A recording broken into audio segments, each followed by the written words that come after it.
வணக்கம் வணக்கம் நேயர்களே, நான் உங்கள் நண்பன் மோகனகிருஷ்ணன். ஹலோ டாக்டர் நிகழ்ச்சிக்கு நேற்று போலவே இன்றைக்கும் சரியான நேரத்துக்கு வந்துட்டேன். அண்ட் என் கூட இன்றைக்கி நம்மளுடைய ஷோவுடைய ஸ்பெஷல் கெஸ்ட்டாக நான் கூட்டிகிட்டு வந்திருக்கிறது டாக்டர் அர்ச்சனா சம்பத். டாக்டர் அர்ச்சனா சம்பத் மகப்பேறு மருத்துவர். அவங்கள பார்த்தாலே வந்துட்டு இவங்க மைக்கு ஒரு தடவை 2 தடவை செக் பண்ணிக்கோங்க அப்படின்னு சொல்லிட்டு நான் மணிக்கிட்ட சொல்லிட்டு இருந்தேன். ஏன்னா அவ்வளோ சாஃப்டாக இருக்குது அவங்களுடைய வாய்ஸு. இவங்க எப்படி வந்து பேஷண்ட்ஸ் கிட்ட வந்துட்டு ஏதாவது ஸ்ட்ராங்காக சொல்லணும் அப்படின்னு சொல்லிலாம் சொல்ல முடியுமா அவங்களாலன்ற ஒரு சந்தேகத்தோடவே தான் இந்த நிகழ்ச்சியை ஆரம்பிக்கிறேன். ஆனால் அவங்க பேசும்போது, இந்த ஷோக்கு முன்னாடி நான் அவங்கக்கிட்ட பேசும்போது அவங்க சொன்ன கருத்துக்கள் ரொம்ப ஆழமானவை. அதனால் நேரில் நான் உங்ககிட்ட என்ன சொல்ல வரேன் அப்படின்னா, அவங்கக்கிட்டேருந்து நானும் சில கேள்விகள் கேட்பேன், நீங்களும் சில கேள்விகளை கேளுங்கள். நல்ல கேள்விகளாக கேளுங்கள். அதாவது உங்களுக்கு தேவையான கேள்விகள். அது வந்து நார்மலாக என்னுடைய டியூஸ்டே ஷோவில் நீங்கள் போடுற மாதிரி மொக்க கேள்விலாம் இல்லாமல், இது வந்துட்டு கொஞ்சம் சீரியஸான ஒரு ஷோன்றதுனால நல்ல கேள்விகளாக நீங்கள் கேட்கணும் அப்படிங்கிறது தான் என்னுடைய விருப்பம். அப்போ தான் நம்மளுக்கு வந்து நிறைய விஷயங்களை தெரிஞ்சுக்கலாம். ஓகே, முதல்ல அதுக்கு எல்லாத்துக்கும் முன்னாடி ஒரு முக்கியமான விஷயம் இருக்குது. அது என்னென்னா அவங்கள வரவேற்போம். Doctor Archana Sampath, welcome to our show. வணக்கம் வணக்கம் நேயர்களே. நான் டாக்டர் அர்ச்சனா சம்பத், மகப்பேறு மருத்துவர். சார் சொன்ன மாதிரி I am very happy and நேயர்களுக்கு மிக்க நன்றி ஷோக்கு இன்வைட் பண்ணதுக்கும் சாருக்கு இன்வைட் பண்ணதுக்கும். Thank you. Okay okay doctor Archana, நீங்கள் சொல்லுங்கள். தாய்மை அப்படிங்கிறது தான் மிக உன்னதமான ஒரு விஷயம் மனித பிறப்பிலி அப்படின்னு இருக்கும்போது, ஒரு மகப்பேறு மருத்துவராக நீங்கள் நிச்சயமாக ஒரு பெரிய பெருமை அடையக்கூடிய ஒரு விஷயமாக தான் நீங்கள் அதை பார்ப்பீங்க. கண்டிப்பாக சார். ஸோ உங்களுக்கு வந்துட்டு எப்படி இந்த ஃபீல்டை நீங்கள் சூஸ் பண்ணீங்க? MBBS is general study.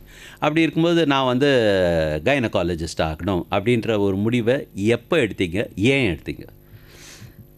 சொல்லணும்னா 2008 முதல் நாள் எம்பிபிஎஸ் கிளாஸ் ரூம்குள்ளே போகும்போது எல்லாரும் கேட்குற மாதிரி தான், எந்த கிளாஸ் எடுக்க போகிறீங்க, என்ன எடுக்க போகிறீங்கன்னா, ஏதோ ஒரு ஏக்கம். ஓகே, ஓபி கைன் தான் எடுக்கணும், அதாவது மகப்பேறு மருத்துவம் தான் எடுக்கணும்னு சொல்லிட்டு. அப்போ நான் அந்த அளவுக்கு எந்த ஸ்ட்ராங்காக இருந்தேனா இல்லையான்றது எனக்கு தெரியாது.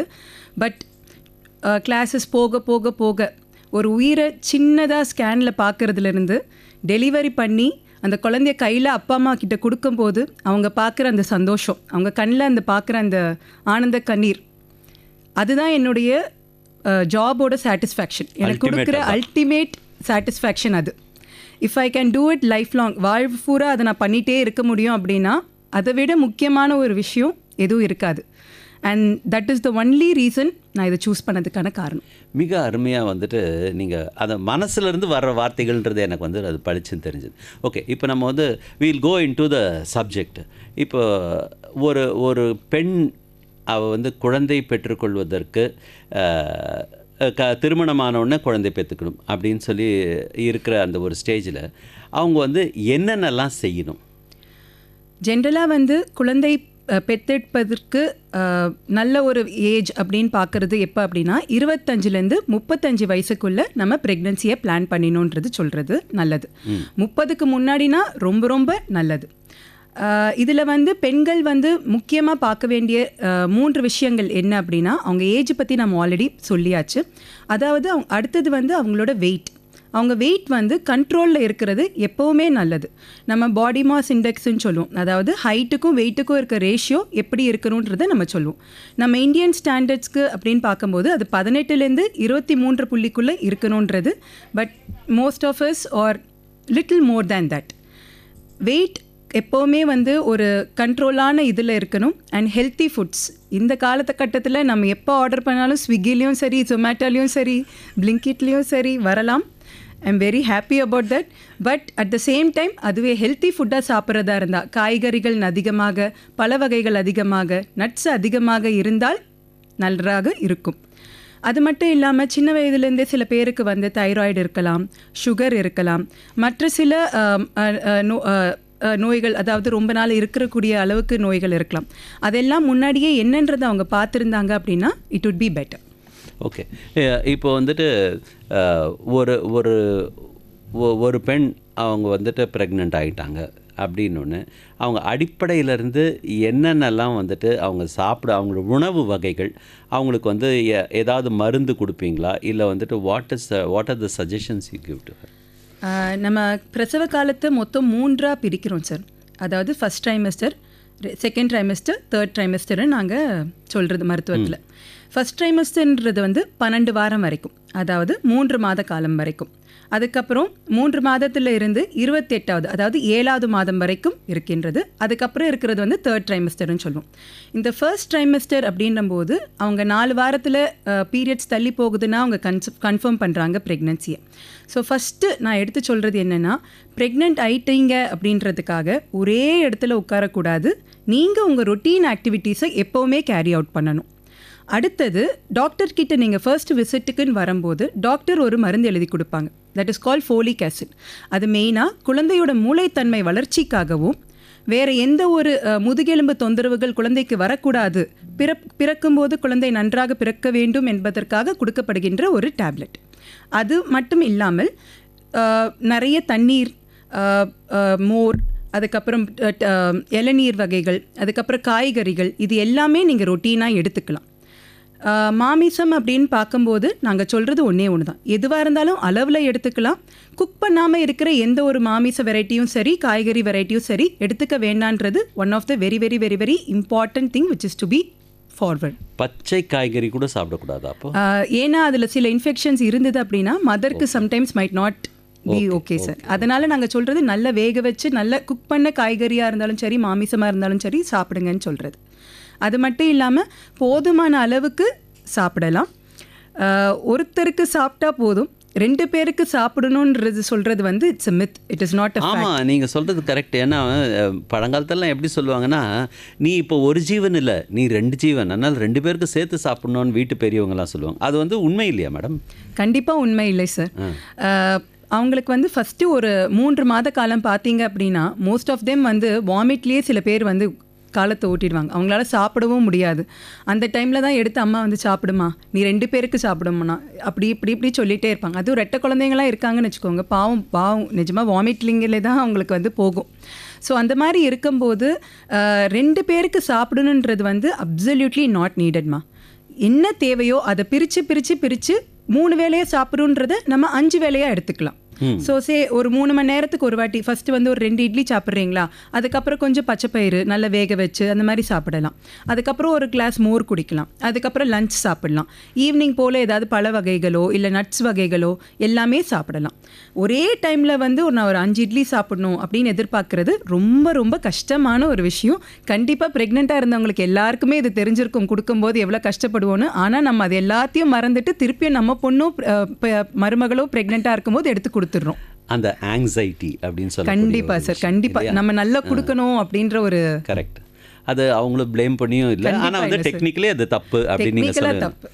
ஓகே, இப்போ நீங்கள் சொன்னீங்க அந்த வாமிட்டிங் பற்றி, அதுதான் என்னோட அடுத்த கேள்வியாக நான் எடுத்து வச்சுருக்கேன். என்னென்னா இந்த மார்னிங் சிக்னஸ் அப்படின்னு சொல்லக்கூடிய ஒரு விஷயம் இருக்குது. அது எல்லாருக்குமே வந்துட்டு ப்ரெக்னெண்ட்டாக இருக்கிற எல்லா லேடிஸ்க்கும் வரக்கூடிய ஒரு இயல்பான ஒரு விஷயம். அது மார்னிங் சிக்னஸ்னால் என்ன, ஏன் அது அந்த மாதிரி அந்த அவ்வளோ வாமிட் மார்னிங் டைம்ஸில் மட்டும் வருது? அப் டு 5 months வரும் அப்படின்னு சொல்லுவாங்க, எனக்கு தெரியல. பட் அதை பற்றி நீங்கள் எனக்கு கொஞ்சம் டீட்டெயிலாக சொல்லுங்கள். மார்னிங் சிக்னஸ்ன்றது என்ன அப்படின்னா, இப்போ நம்ம நைட்டு ஜென்ரலாக சாப்பிட்டுட்டு காலையில் எழும்போது அட்லீஸ்ட் ஒரு 10 to 12 மணி நேரம் கேப் இருக்குது. இது எல்லாருக்குமே இருக்கிறது தான். அதுவும் ப்ரெக்னெண்ட்டாக இருக்குன்னா சீக்கிரமாக சாப்பிட்றணும், செரிக்காது அப்படின்னு சொல்லிட்டு அம்மா 8 மணிக்கு முன்னாடி கொடுத்துருவாங்க. அடுத்த நாள் காலையில் 6 மணிக்கோ இல்லை 8 மணிக்கோ அப்போ தான் எழ போகிறோம். அப்போ ஜென்ரலாக வந்து ப்ரெக்னென்சி இல்லாமல் இருக்கும்போது எப்போவுமே சரி, நமக்கு வந்து உள்ளே வந்து அமிலம் வந்து சுரக்க தான் செய்யும். சரிங்களா? இவங்களுக்கு வந்து என்ன ஆகும் அப்படின்னா, இந்த ப்ரெக்னென்சி காரணத்தால் இந்த வயிறு பகுதியில் இருக்கிற அந்த ஸ்பிங்டர்ஸ் எல்லாமே கொஞ்சம் ரிலாக்ஸ்டாக இருக்கும். ஸோ அது மேலே ஏறிட்டு வரும் அந்த அமிலம். அப்படி வரும்போது அவங்களால அதை கண்ட்ரோல் பண்ண முடியாது. எரியிற மாதிரி இருக்கும், வாந்தி வர மாதிரி இருக்கத்தான் செய்யும். அதுக்கு ஒரே ஒரு இது நாங்கள் என்ன சொல்கிறது அப்படின்னா, நைட்டில் கூட கொஞ்சம் பசிக்குது அப்படின்னா ஏதாவது ஒன்று பக்கத்தில் வச்சுக்கோங்க. ஒரு சின்ன பிஸ்கெட்டோ ஒரு பழமோ ஏதாவது ஒன்று. சில பேர் பசிச்சாலும் பரவாயில்லன்னு சொல்லிட்டு படுத்துக்கிட்டே இருப்பாங்க. அது நல்லது கிடையாது. பசிச்சிச்சுன்னா எடுத்து ஒரு வாய் சாப்பிடலாம், நாட் அன் இஷ்யூ. காலையில் நான் என்னோட ப்ரெக்னென்ட் பேஷண்ட்ஸ்க்கு வந்து மெயினாக சொல்கிறது என்னென்னா, அம்மா பக்கத்துலேயே வந்து இந்த மாத்திரையை வச்சுக்கோங்க. வாமிட்டிங்க்கு நாங்கள் ஒரு மாத்திரை கொடுக்குறோம் இல்லைங்களா, வச்சுக்கோங்க. ஏன்னா பல்லு திறக்கும் போதே சில பேர் வாந்தி எடுக்க ஆரம்பித்தாங்கன்னா அன்றைக்கி ஃபுல்லாக வாந்தி எடுத்துகிட்டே தான் இருப்பாங்க. ஸோ இதோ ஒரு மாத்திரை எடுத்துக்கிட்டு ஒரு 1/2 மணி நேரம் வெயிட் பண்ணுங்கள். தண்ணி குடிக்காதீங்க, சாப்பிட ட்ரை பண்ணாதீங்க, எதுவும் பண்ணாதீங்க. 1/2 மணி நேரம் கழித்து பல்லு தேய்ச்சிட்டு நீங்கள் சாப்பிட ஆரம்பிக்கிறீங்க. தண்ணீர் ஆகாரமாக கொடுக்காம ஏதாவது ஒரு ப்ரெட்டோ இல்லை இட்லியோ இல்லை இடியாப்பமோ காரம் கம்மியாக, புளி கம்மியாக, உப்பு கம்மியாக கொஞ்சம் சாப்பிட்டீங்க அப்படின்னா இந்த வாமிட்டிங்கோட இது நல்லாவே குறையும். இந்த ஏர்லி மார்னிங் சிக்னஸ்க்கும் நல்லா கேட்கும். ஓ, அதை வந்து நம்மளால குறைக்க முடியும்? கண்டிப்பாக குறைக்க முடியும் சார். Okay okay. இப்போ அது ஏன் மேம் வந்தது ஃபர்ஸ்ட் 5 months 6 monthsக்கு தான் அந்த வாமிட்டிங் வருதுன்னு சொல்லி? ஏன்னா அந்த டைமில் தான் பாடியில் மேக்ஸிமம் சேஞ்சஸ் நடக்கும் சார். நம்ம ப்ரெக்னென்சி ஹார்மோன்னு ஒன்று சொல்லுவோம், பீட்டா ஹெச்சிஜின்னு சொல்லுவோம். அது அதிக லெவலில் இருக்கிறவங்களுக்கு வந்து இந்த வாமிட்டிங் தன்மை மிக மிக அதிகமாக இருக்கும். அதனால தான் ரெட்டை குழந்தைங்க இருக்கும்போது இன்னும் பார்த்தீங்கன்னா வாமிட்டிங் அதிகமாக இருக்கும். நான் முதலே சொன்னேன், இந்த ஹெச்சிஜின்ற ஹார்மோனால தான் இந்த வாமிட்டிங் தன்மை வருது சார். அதை நம்ம வந்து வாமிட் வராமல் இருக்கிறதுக்கான மாத்திரைகள் கொடுத்தா கண்ட்ரோல் ஆகும். அதையும் மீறி சில பேருக்கு வாமிட்டிங் வருது அப்படின்னா we try to give மெடிசன்ஸே வந்து இன்ஜெக்ஷன் வழியாகவும் கொடுத்து நம்ம கண்ட்ரோல் பண்ணலாம். ஓகே. இப்போ ஒன்ஸ் அந்த ப்ரெக்னன்சி கன்ஃபார்ம் ஆகி ஒரு குழந்தைக்கு இவங்க வந்து தாயாக போகிறாங்க அப்படின்றது எல்லாம் இருக்கும்போது அவங்களுக்குள்ள வந்து சைக்கலாஜிக்கலாக சில சேஞ்சஸ்லாம் கூட அவங்களுக்கு வருது அப்படிங்கிறத வந்து நம்ம பார்க்குறோம். அதை நீங்கள் வந்து ஆஸ் அ கைனகாலஜிஸ்ட் எப்படி டீல் பண்ணுவீங்க? சார், இதில் 3 வகை வருவாங்க. ஒருத்தவங்க வந்து ரொம்ப சந்தோஷமாக இருப்பாங்க, நம்ம என்ன சொன்னாலும் they take it with a positive note.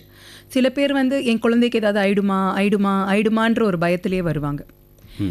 இன்னும் சில பேர் வந்து நீங்கள் சொல்லுங்கள் நான் எடுத்துக்கிறேன். So we see different types of women. அது எதுக்கான காரணம் அப்படின்னா அது அவங்களோட பேசிக் இன்ஹெரண்ட் பிஹேவியர். சில பேர் வந்து இதுக்கு முன்னாடி ஏதாவது அபார்ஷன் ஆகிருக்கலாம், இல்லை ஏதாவது வந்து குழந்தை இதாக இருக்கலாம், ஏதாவது ஒரு பயம் இருக்கும். ஸோ 5 விரலுமே நம்ம கையில் ஒன்றா இருக்கிறது இல்லை. ஸோ ஈச் பேஷண்ட்டுக்கு ஏற்ற மாதிரி தான் we try to deal. So சில பேர் ரொம்ப பயப்படுறாங்க அப்படின்னா நம்ம அவங்களுக்கு வந்து ஒரு ஊக்குவிக்கிற மாதிரி பாசிட்டிவாக தாட்ஸ் எல்லாம் கொடுத்தோம் அப்படின்னா they do very well sir, openly speaking. ஏன்னா we have seen so many patients, madam இதாயிடுமா, ஏதாவது ஒரு சின்ன ஒரு எப்படி சொல்கிறது கால் தடுக்கி, மேடம் என் குழந்தைக்கு ஏதாவது ஆகிடுமா, நான் உடனே ஸ்கேன் பண்ணணுமா அப்படின்றம்போது அவங்க பயத்தை வந்து நம்ம இன்னும் இது பண்ணுற மாதிரி வாங்கடா உடனே ஸ்கேன் பார்த்துடலாம், அது சொல்ல வேண்டிய அவசியம் இல்லை. இல்லைடா கண்ணா ஒன்றும் ஆகாது, நீ தைரியமாக இரு, ஏதாவது இதுக்கு மேலே ஏதாவது தொந்தரவு இருந்தால் எனக்கு சொல்லு அப்படின்றது சொன்னாலே most of the patients do calm down. But அதையும் மீறி சில பேர் இருக்காங்க அப்படின்னா we'll have to handle them. இப்போது இந்த ப்ரெக்னென்ட் லேடிஸ் அவங்களுக்கு வந்துட்டு நிறைய விதமான இஷ்யூஸ் அவங்களுடைய ப்ரெக்னன்சியில் இருக்கும். பெரும்பாலும் வந்து மேஜராக என்ன விதமான ட்ரபிள்ஸ் வரலாம் டியூரிங் ஃபஸ்ட்டு 5 months, அதுக்கப்புறம் நீங்கள் சொல்லிங்களா ட்ரைமஸ்டர், அதில் ஒன்றுத்துலேயும் வந்துட்டு என்னென்ன விதமான பிரச்சனைகள் வரலாம், அதை அவாய்ட் பண்ணுறது என்னென்னு? முதல் 3 மாத காலங்களில் வந்து நம்ம பெருசாக பார்க்குற ஒரே ஒரு தொந்தரவு 2 தொந்தரவு அப்படின்னு பார்த்தீங்கன்னா, ஒன்று வந்து வாமிட்டிங், அதை பற்றி நம்ம நிறையவே பேசிட்டோம். அடுத்த இம்பார்ட்டன்ட் திங் அப்படின்றது பெண்களுக்கும் சரி, அதாவது ப்ரெக்னெண்ட்டாக இருக்கிறவங்களுக்கும் சரி, டாக்டருக்கும் சரி, இதயம் வலிக்கிற மாதிரி இருக்கிற ஒரே ஒரு பிரச்சனை ப்ளீடிங்னு சொல்கிறது. ப்ரெக்னென்ட் பேஷண்ட் வந்து கால் பண்ணி மேடம் எனக்கு ப்ளீடிங் ஆகுதுன்னு சொன்னால் அவங்க எவ்வளோ பதட்டமாகறாங்களோ அதே அளவுக்கு டாக்டரும் பதட்டமாவாங்க. ஸோ இந்த ப்ளீடிங் அப்படின்றது பார்க்கும்போது சம்டைம்ஸ் நம்ம கரு உள்ளே தங்கும்போது ஒட்டும்போது ப்ளீடிங் ஆகலாம். அதை வந்து நம்ம வந்து கரு ஒட்டும்போது ப்ளீடிங் ஆகிறது இம்ப்ளான்டேஷனல் ப்ளீடிங்னு சொல்லுவோம். சில டைம்ஸ் கரு லேசாக பிரியும் போதுமே வந்து இந்த மாதிரி ப்ளீடிங் ஆகலாம். இல்லை கரு நிற்கலை வெளியில் வர பார்க்குது அப்படின்னாலும் ப்ளீடிங் தான். ஸோ இந்த ப்ளீடிங்கில் வந்து இது 3ஆக சொல்லலாம். ஒன்று வந்து த்ரெட்டன்டு மிஸ்கேரேஜ்னு சொல்லுவோம், ஒன்று வந்து இன்கம்ப்ளீட்டுன்னு சொல்லுவோம், ஒன்று வந்து கம்ப்ளீட்டுன்னு சொல்லுவோம். அதாவது வந்து ப்ளீடிங் நல்லபடியாக நம்ம செட்டில் பண்ணி காப்பாற்றிட்டோம் அப்படின்னா த்ரெட்டண்டோடு முடிஞ்சிடும். இல்லை என்னால் ப்ளீடிங்கை நிற்க வைக்க முடியல, ப்ராப்ளம் ஆகிட்டே இருக்குன்னா there are chances of abortion also. அது ஒன் ஆஃப் த திங்ஸ். மிஸ்கேரேஜ்னு சொல்கிறது பெட்டர் வேர்டுன்னு நினைக்கிறேன். I am not very happy with using the word abortion ஆக்சுவலாக, ஓப்பன்லி ஸ்பீக்கிங். மிஸ்கேரேஜ்னு நம்ம சொல்லுவோம். அது நடக்காமல் இருக்கிறதுக்கு there are medicines, there are injections which நம்ம கொடுத்து இந்த ப்ரெக்னன்சியை நல்லபடியாக தங்க வைக்கிறதுக்கு நம்ம எல்லாமே பண்ணலாம். ஓகே. இது ஆல் 3 ஸ்டேஜஸ்க்குமே இது கடைசி ஸ்டேஜுக்கு கஷ்டம் சார். ஒன்ஸ் எல்லாமே வெளில வந்துருச்சு அப்படின்னா ஐ கேனாட், நம்மளால் எதுவுமே பண்ண முடியாது, அது நம்ம கையில் கிடையாது. பட் எனிதிங், அதாவது இந்த ப்ளீடிங் மட்டும் ஆகுது, கொஞ்சம் லேசாக வயிறு வலி இருக்குது, அந்த stages we can stop, we can 100% stop the problem. கண்டிப்பாக. இப்போ வந்து ப்ரீமச்சூர் சைல்டு அப்படின்னு சொல்கிறாங்க இல்லைங்களா, குறைமாத குழந்தை. அது ஏன் சில பேருக்கு வந்து அந்த குறைமாத குழந்தை பிறக்குது? குறைமாத குழந்தைகள் பிறக்கிறதுக்கான காரணங்கள் அப்படின்னு பார்த்தீங்கன்னா, இப்போ வந்து இருக்கிற இதில் பார்த்தீங்கன்னா 24 வாரத்துலேருந்து நம்மளால் குழந்தைகளை காப்பாற்ற முடியுது. முன்னாடி நாங்கள் ஃபஸ்ட்டு மருத்துவம் படிக்க ஆரம்பிக்கும் போது வந்து 30 வாரத்துக்கே பயப்படுவாங்க. 28 வாரம்லாம் வந்ததுன்னா குழந்தை எப்படி இருக்கும் என்னன்ற ஒரு பயம் இருக்கும். இப்போ வந்து நம்ம மருத்துவம் வந்து 24 வாரத்தில் ஒரு குழந்தைய காப்பாற்றுற அளவுனா 6 மாதம் வயிற்றில் இருந்த குழந்தைய காப்பாற்று, அதாவது ஒரு 500 to 700 கிராம் இருக்காங்க அப்படின்னா கூட நம்மளால் காப்பாற்றி எடுத்துகிட்டு வர முடியுது. ஸோ இதுக்கு one of the main reasons அப்படின்னு பார்க்கும்போது சம்டைம்ஸ் இன்ஃபெக்ஷன், அதாவது கர்ப்பப்பை வாய்ப்புறத்துலையோ இல்லை கர்ப்பப்பை வெள்ளையோ ஏதாவது இன்ஃபெக்ஷனோ இல்லை யூரின் போகிற துவாரத்தில் அவங்களுக்கு வந்து இன்ஃபெக்ஷன் ஏதாவது இருந்தாலோ இல்லை one of the other reasons அப்படின்னு பார்க்கும்போது இந்த கர்ப்பப்பை வாய்ப்புறம்னு நம்ம சொல்லுவோம். அது வந்து சில பேருக்கு வந்து முன்னாடியே திறக்க ஆரம்பிச்சிடும். அது நாங்கள் வந்து இங்கிலீஷில் சர்வைக்கல் இன்காம்பிட்டன்ஸ்ன்னு சொல்லுவோம். அந்த மாதிரியெல்லாம் இருந்தது அப்படின்னா these are the main reasons for குறை மாதமாக குழந்தை பிறப்பதற்கு. இன்ஃபெக்ஷன்ஸ் அதனால தான் வந்து ஒவ்வொரு வாட்டி ஒரு பேஷண்ட் நம்மக்கிட்ட செக்கப்புக்கு வரும்போது நம்ம வந்து 12 வாரம் 20 வாரம் வரைக்குமே கர்ப்பப்பையோட அளவு அந்த லென்த்து பார்ப்பாங்க, கர்ப்பப்பை வாய்ப்புறத்தோட லென்த் அளவு பார்ப்பாங்க. அது வந்து 3 சென்டிமீட்டருக்கு மேலே இருந்தால் ரொம்ப சந்தோஷம். 2 to 3ன்றது வந்து நான் கிரே ஜோனுன்னு சொல்லுவேன். ஏன்னா அது பார்த்துக்கிட்டே இருக்கணும். ஏதாவது ஆச்சு அப்படின்னா அதுக்கு நம்ம கர்ப்பப்பை வாய்ப்புறம் தையல் போட்டு காப்பாற்றுற மாதிரி இருக்கும் குழந்தைகள். So that is something which has to be taken individually. இன்னொன்று விஷயம் என்ன அப்படின்னா, ஒவ்வொரு வாட்டியும் ஒரு பேஷண்ட் வரும்போது அவங்களுக்கு இன்ஃபெக்ஷன் ஏதாவது இருக்கா, அதனால் யூரின் இன்ஃபெக்ஷன் ஏதாவது இருக்காமா, யூரின் போகும்போது எரிச்சல் இருக்கா, உங்களுக்கு வெள்ளப்படுதா, வெள்ளப்படும் போது அரிப்பு இருக்கா, ஒவ்வொரு வாட்டியும் ஒரு பேஷண்ட் வரும்போது இந்த 4 கொஸ்டினை கேட்டாலே இந்த குறைமாத குழந்தை பிறப்பதற்கான காரணங்களை நாம் தவிர்க்க முடியும் கண்டிப்பாக. ஓகே நேர்களே, நான் வந்து 20 நிமிஷம் வந்து டாக்டர்கிட்ட பேசியிருக்கிறேன், நிறைய கேள்விகளை கேட்டிருக்கேன். இதை நீங்கள் ஒரு லீடாக எடுத்துக்கிட்டு நீங்கள் வந்து நீங்களும் உங்களது கேள்விகளை டாக்டர்கிட்ட கேட்கலாம். என்ன நம்பர்னு கொஞ்சம் சொல்லுங்கள் தம்பி. 24999114 என்ற எண்ணுக்கும் 29860038 என்ற எண்ணுக்கும் தொடர்பு கொண்டு பேசலாம். மீண்டும் ஒரு முறை உங்களுக்கான எண்கள் 24991014 and 29860038. நேர்களே, உங்ககிட்ட வந்து நான் வழக்கம் போல் நம்மளுடைய ஷோவில் டாக்டர் ஷோவில் சொல்கிறது என்னென்னா, ஒரு எக்ஸ்பர்ட் வந்திருக்காங்க, அவங்க தன்னோட கருத்துக்களை வந்துட்டு அவங்க டைமை எடுத்துக்கிட்டு நம்மக்கிட்ட பேசுகிறதுக்காக வந்திருக்காங்க. அதனால் அவங்க சொல்கிறத நம்ம வந்து கவனமாக கேட்டுக்கணும். நடுவில் வந்து டாக்டர் நடுவில் கூப்பிட்டு பேசக்கூடாது. அதை நான் எப்போவுமே உங்ககிட்ட சொல்லுவேன். நீங்களும் அதை கரெக்டாக தான் புரிஞ்சுப்பீங்க. அதனால் சில பேர் அப்பப்போ இந்த மாதிரி நீங்கள் சொல்கிறதுனால இதை உங்களை முதலே ஞாபகப்படுத்திடலாம் அப்படின்னு சொல்லி நான் நினைக்கிறேன். அதனால் உங்களது கருத்துக்களை வந்துட்டு நிறுத்தி நிதானமாக நீங்கள் வந்து டாக்டர்கிட்ட கேளுங்க. ஏன்னா இவங்க டாக்டருடைய ஹைலைட்டே இப்போ நீங்கள் பார்த்தீங்கன்னா எல்லாத்தையும் அழுத்தம் திருத்தமாக பர்ஃபெக்டாக அவங்க சொல்லிகிட்டு இருக்காங்க. அதனால் நீங்கள் வந்துட்டு கால் பண்ணலாம். இருக்காங்களா நேயர்கள் எல்லாம் இருக்காங்களா? ஓகே, அவங்க கிட்ட பேசலாம். வணக்கம், இது ஹலோ டாக்டர் நிகழ்ச்சி. டாக்டர் கிட்ட பேசுங்க. டாக்டர் பேசுங்க மேடம். வணக்கம் சார், சொல்லுங்கள் சார். வணக்கம். அதாவது 25லேருந்து 35 வயசு வரைக்கும் குழந்தை பெற்றுக்கலாம்னு சொல்றீங்க. ஆமாம் சார், ஆமாம் சார். சொல்லுங்கம்மா, சொல்லுங்க, கேட்குது. இப்போ வந்து அதுக்கு முன்ன குழந்தை பிறக்கிறத தவிர்க்கணுமா? கண்டிப்பாக கிடையாது சார். நம்ம கவர்மெண்ட் சட்டப்படி பார்த்தீங்கன்னா 21 வந்து பெண்ணுக்கான கல்யாணம் பண்ணக்கூடிய வயது. ஸோ 21லேருந்தே அவங்க கண்டிப்பாக குழந்தை பெற்றெடுக்கலாம். இதில் வந்து நாங்கள் என்ன சொல்கிறோம் அப்படின்னா, இப்போ நிறைய பேர் படிச்சுட்டு வேலை போகணும்னு ஆசைப்படுறாங்க, வேலை போயிட்டு அதுக்கப்புறம் குழந்தை பெற்றெடுக்கணுன்றாங்க. அதனால் சில பேர் வந்து கருத்தரிக்கிறதையே வந்து தள்ளி போடுறாங்க. அதனால் அவங்களுக்காக சொல்லப்பட்ட ஒரு இதுதான் இது. 25லேருந்து 35க்குள்ளே கண்டிப்பாக குழந்தை பெற்றெடுக்கிறது ஒரு நல்ல விஷயம். அதுக்காக 25க்கு முன்னாடி பெற்றெடுக்க கூடாதுன்றதை சொல்லலை நான். கண்டிப்பா பெற்றெடுக்கலாம்ப்பா. எங்க மாமா பொண்ணு ஒன்று 16 வயசுல கல்யாணம் ஆச்சுங்க. அதுக்கு அதுவே தப்புங்க. 16 வயசுல கல்யாணமே பண்ணிக்க கூடாது. உங்களை போலீஸ்ல பிடிச்சி கொடுத்துருவோம். ஆமா, கல்யாணமே பண்ணிக்க கூடாது. அப்புறம் கல்யாணம் பண்ணிட்டு அதுக்கு குழந்தை பிறந்தது. அதாவது 3 பசங்க, பொண்ணு வந்து கடைசியில பிறந்தது. சரிங்கப்பா. அது இன்னமும் வந்து இது இல்லாத ஒரு நோஞ்சா மாதிரி இருக்குதுங்க. யார சொல்றீங்க? அந்த பெண், அந்த பெண்ணு குழந்தை, எங்க மாமா பொண்ணுக்கு பிறந்தது ஒரு குழந்தை. ஓகே, மாமா பொண்ணுக்கு பிறந்த குழந்தை. ஓகே, என்ன வயசு ஆகுதுப்பா உங்களுக்கு இப்போ? இப்போ வந்து காலேஜ் படிக்குது. இருந்தாலும் அந்த பெரிய சரியா வரமாட்டேன். இதை பற்றின தனியாக கேள்விகள் வந்துட்டு நான் வச்சிருக்கிறேன். அதை வந்து நீங்கள் நிகழ்ச்சியை தொடர்ந்து கேளுங்க, உங்களுக்கு வந்து புரியும். ஓகேவா?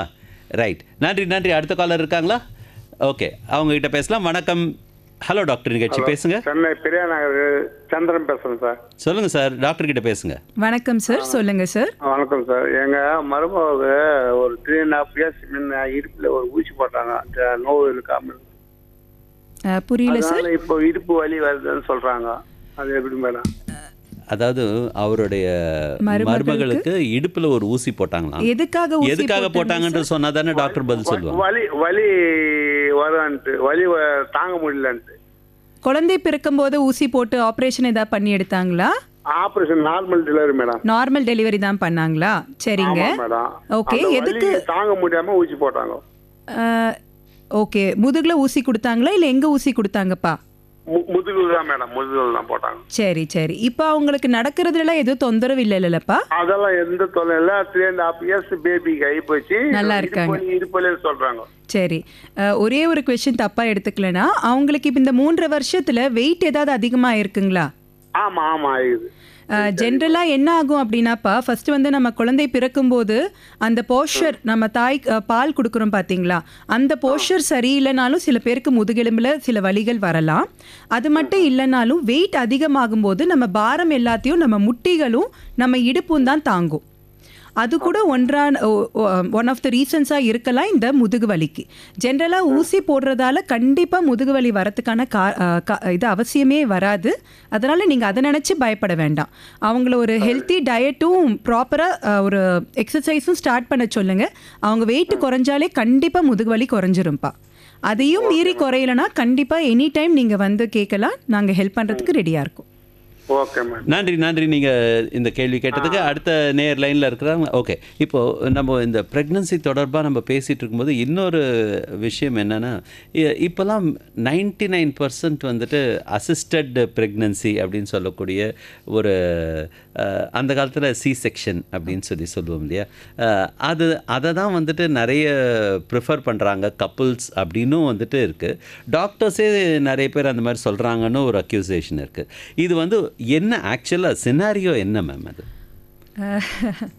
இதில் வந்து எப்படி சொல்கிறதுனா, ஒரு குரூப் வந்து என்ன சொல்கிறாங்க, மேடம் என்னால் வலியே தாங்க முடியாது, என் பிள்ளையால் வலி தாங்க முடியாது, அதனால் டைரெக்டாக சிசேரியன் பண்ணிவிடுங்க மேடம்.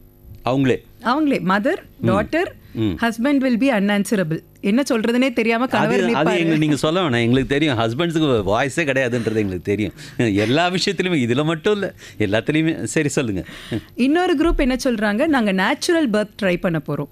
அதாவது அந்த காலத்தில் எப்படி நம்ம வீட்டில் வந்து தண்ணியில் வந்து டெலிவரி பண்ணுறது, வீட்டிலையே உட்காந்து டெலிவரி பண்ணுறது, அந்த மாதிரி they want to try. The other group இல்லை, நாங்கள் நார்மல் டெலிவரி பண்ணுறோம், வரலை, ஏதாவது குழந்தைக்கு தொந்தரவு இருந்தால் சிசேரியன் பண்ணுங்க. இதில் 3 பேருமே நான் தப்புன்னு சொல்ல மாட்டேன் சார், ஓப்பன்லி ஸ்பீக்கிங். அது அவங்களோட பயம். இங்கிலீஷில் ஒரு வார்த்தை இருக்குது, டோக்கோஃபோபியான்னு சொல்லிட்டு. அதாவது பிரசவம்னாலே வந்து ஒரு சில பேருக்கு பயம் இருக்குமா. அது அந்த ஊசியை பார்த்தா எனக்கு பயமாக இருக்கும், என் குழந்தை பிறப்பு அந்த டைமே எனக்கு பயமாக இருக்கும்பாங்க. அவங்கள என்ன பண்ணுறது? குழந்தை பிறப்புன்றது வந்து ஒரு நிம்மதியான விஷயமா இருக்கணும் என்னை பொறுத்த வரைக்கும். அது நார்மல் டெலிவரியாக இருந்தாலும் சரி, சிசேரியனாக இருந்தாலும் சரி, இல்லை நேச்சுரல் பர்த்தாக இருந்தாலும் சரி, எப்படி இருந்தாலும் ஒரு பெண்ணுக்கு இதுதான் வந்து அவங்க வாழ்க்கை ஃபுல்லாக ஞாபகம் வச்சுக்க போகிறது. நீங்கள் வந்து இது எப்படி எடுத்துப்பீங்கன்னு எனக்கு தெரியல. என் பேஷண்ட் என்ன கேட்குறாங்களோ அதை நான் பண்ணுவேன். Okay. If the patient ask for caesarean section அப்படின்னா நான் கண்டிப்பாக கேட்பேன், என்னம்மா காரணம், கண்டிப்பாக சிசேரியன் தான் வேணுமா, அடுத்த குழந்தையும் சிசேரியன் ஆகிறதுக்கான வாய்ப்புகள் 50% இருக்குது, கண்டிப்பாக உங்களுக்கு இதுதான் வேணுமான்னு நான் உங்களை கண்டிப்பாக கவுன்சில் பண்ணுவேன் நார்மல் டெலிவரிக்கு. ஆனால் இல்லை மேடம் எனக்கு கண்டிப்பாக இதுதான் வேணும், என்னால் முடியாதுன்னு ஒரு பேஷண்ட் சொல்லும்போது அவங்கள நான் மோட்டிவேட் தான் பண்ணணும். அது இல்லாமல் இல்லை நீ நார்மல் டெலிவரி தான் பண்ணணும், நான் உன்னை அப்படி தான் பண்ணுவேன் அப்படின்னு சொல்கிறது வந்து தப்பு. அது பேஷண்ட் ரைட் இல்லை. கரெக்ட். அதாவது right for the patient to decide what she wants. Yes, correct. ஆனால் இப்போ முதல் குழந்தைய வந்துட்டு நிஜமாக நார்மல் டெலிவரி பண்ண முடியாத ஒரு இடத்துல நீங்கள் சிசேரியன் பண்ணுறீங்க அப்படின்னு பண்ணிட்டு அடுத்த குழந்தை வரும்போது வந்துட்டு நார்மல் டெலிவரி ஆகுது, அது எப்படி மேடம்? கண்டிப்பாக சார். இப்போ எங்கள் ஹாஸ்பிட்டலில் we have delivered many patients like that. My personally I have delivered. எப்படி சொல்கிறேன் அப்படின்னா, முதல் குழந்தை வந்து ஒரு வேளை எதுக்காக நம்ம சிசேரியன் பண்ண போகிறோம், ஒன்று ஹார்ட் பீட் வந்து ரொம்ப குறையுது அப்படின்ற பட்சத்தில் ஆர் ஒருவேளை வந்து அவங்களுக்கு கர்ப்பப்பை வாய் திறக்கவே இல்லை ஆர் குழந்தை இறங்கவே இல்லை, இந்த காரணத்துக்காக மட்டும்தான் நம்ம சிசேரியன் செக்ஷன் பண்ண போகிறோம். ஸோ அடுத்த குழந்தை ஒருவேளை வந்து கர்ப்பப்பை வாய் தானாக திறந்து நல்லபடியாக லேபரில் அவங்களா வந்து டெலிவரி பண்ணுறாங்க அப்படின்னா ஏன் நார்மல் டெலிவரி பண்ணக்கூடாது? கண்டிப்பாக பண்ணலாமே.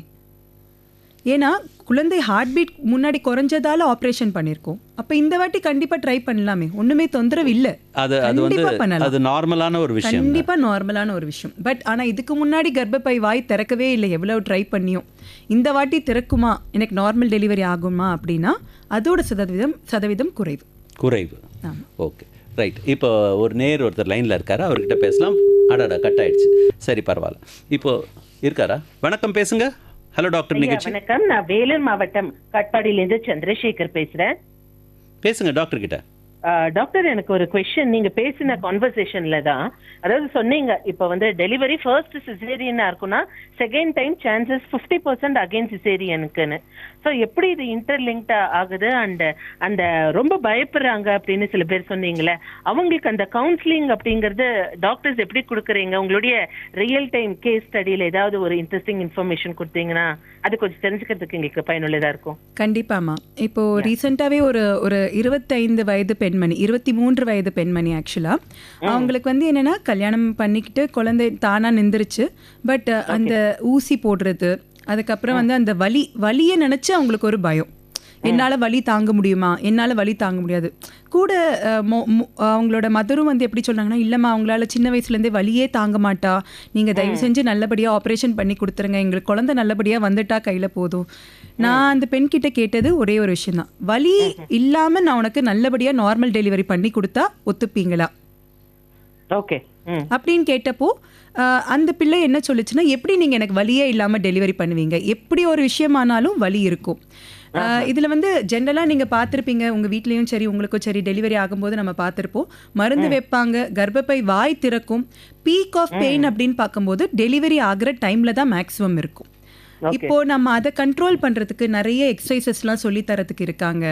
அதாவது பாத்தீங்கன்னா மாடிப்படி ஏறுறது. இப்போ யாருமே வந்து ஒரே இடத்துல படுத்துக்கிட்டே இருந்து டெலிவரி பண்றதே கிடையாது. ஸோ நம்ம என்ன பண்ணுவோம் அப்படின்னா, குரூப் கவுன்சிலிங்ன்ற ஒன்று இருக்கு.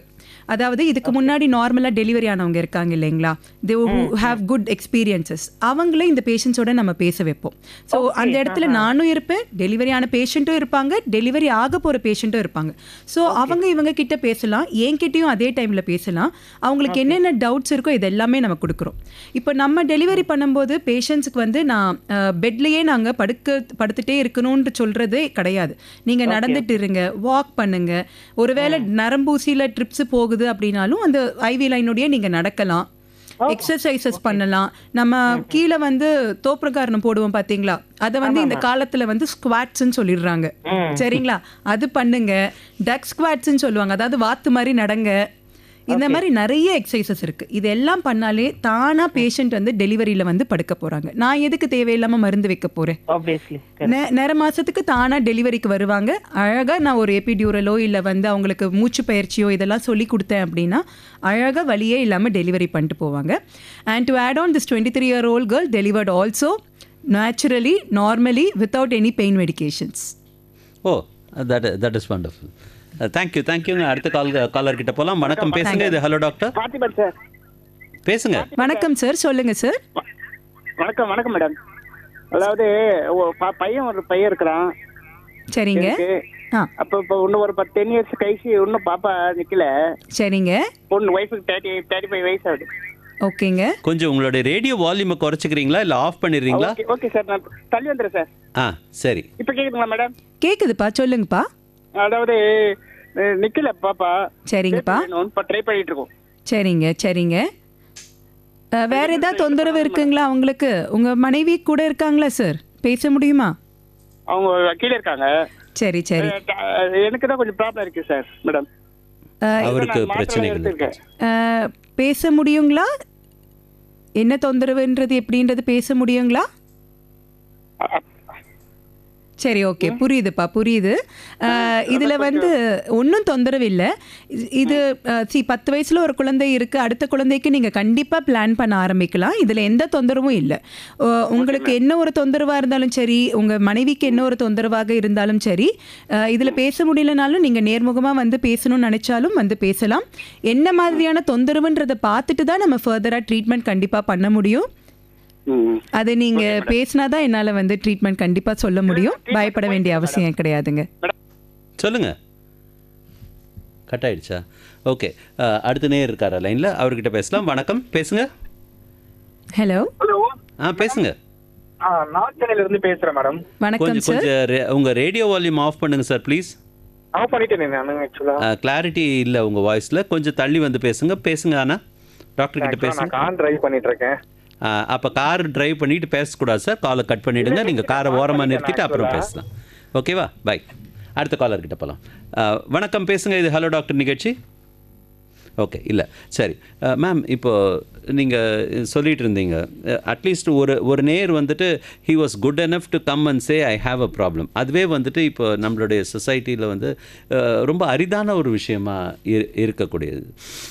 இப்போ தேர் இஸ் அ ஸ்டாட்டிஸ்டிக்ஸ் நீங்கள் சொன்ன மாதிரி இந்த இன்ஃபர்டிலிட்டி அப்படிங்கிற ஒரு ப்ராப்ளம் வந்துட்டு பார்த்திங்கன்னா மேல் infertility is on the rise அப்படின்னு சொல்கிறாங்க. இது வந்து ஆஸ் அ கைனகாலஜிஸ்ட் நீங்கள் உங்களுடைய கருத்தை இங்கே பதிவு பண்ணிங்கன்னா நம்மளுடைய நிகழ்ச்சியில் நல்லாயிருக்கும். இப்போது இது வந்து ஒரு முன்னாடி I know it is a sensitive question, but இருந்தாலுமே வந்துட்டு எங்களுடைய நேயர்களுக்கும் தெரிஞ்சுக்கணும், எல்லாருக்குமே தெரிஞ்சுக்கணும் அப்படிங்கிறதுனால இது நம்ம கேட்குறோம். ஏன்னா இதை ஒரு சமயத்துக்கு மேலே இதை மறைக்கிறதுக்கு இதில் ஒன்றுமே கிடையாது ஆண்களுக்கு அப்படிங்கிறது தான் என்னுடைய கருத்து கூட. ஸோ நீங்கள் சொல்லலாம். அது முன்னாடி ஒரு காலத்தில் பார்த்தீங்க அப்படின்னா ஒரு ஒரு ஒரு கப்பலுக்கு வந்து குழந்தை இல்லை அப்படின்ற போது எல்லாருமே வந்து அந்த பெண்மணியை தான் கேட்பாங்க, ஏன் குழந்தை இல்லை, அது என்ன ப்ராப்ளம் என்னன்றதை பார்க்காம அடுத்து இன்னொரு மறுமணம் செய்து வைக்கிற அளவுக்கு கூட நம்ம காலத்தில் இருந்திருக்காங்க. இப்போ இருக்கிற ஜென்ரேஷன் பார்க்க இப்போ என்ன தெரிய வருது அப்படின்னா, ஆண் பெண் இருவருமே சரிசமமான காரணம்தான். அதாவது நான் இன்ஃபர்டிலிட்டின்னு சொல்கிறத விட சப்ஃபர்டிலிட்டின்னு சொல்ல விருப்பப்படுறேன் சார். அது என்ன வித்தியாசம்? இன்ஃபர்டிலிட்டின்றது வந்து அவங்களால இன்னுன்னா they cannot have a child. Subfertility there is some issue, அதை நம்ம கரெக்ட் பண்ணலாம். ஸோ சப்ஃபர்டிலிட்டி அப்படி சொல்லிடலாம் sir. I think that would be, I think இன்ஃபர்டிலிட்டின்னு சொல்லும்போது நிறைய விமன் அவங்க ஃபேஸ் சின்னதாகிறது பார்க்கும்போது எனக்கு ரொம்ப கஷ்டமாக இருக்கும். ஸோ சப்ஃபர்டிலிட்டின்னு சொல்லும்போது அது அந்த நேரில் பார்க்குறவங்களுக்கு தான் சார் அதோட அந்த வேர்டோட டிஃப்ரென்ஸோட இது தெரியும். இப்போ வந்து அவங்க 2 பேருக்குமே ஆண் பெண் இருவருமே சரிசமமான காரணங்கள் தான் இப்போதைக்கு இருக்கிற ட்ரெண்டிங்கில் இருக்குது. அது மட்டும் இல்லாமல் இன்னொரு காரணம் என்ன அப்படின்னா, சில பேருக்கு என்ன காரணம்னே தெரியல, ஏன் குழந்தை நிற்க மாட்டேங்குதுன்ற ஒரு அளவுக்கு அன்எக்ஸ்பிளைன் சப்ஃபர்டிலிட்டின்றது ஒன் ஆஃப் த ரீசன்ஸ். இப்போது இதில் இன்னொரு விஷயம் நான் என்ன சொல்ல வரேன் அப்படின்னா, இதில் ஆண் தனியாக பெண் தனியாக காரணன்றது கிடையாது.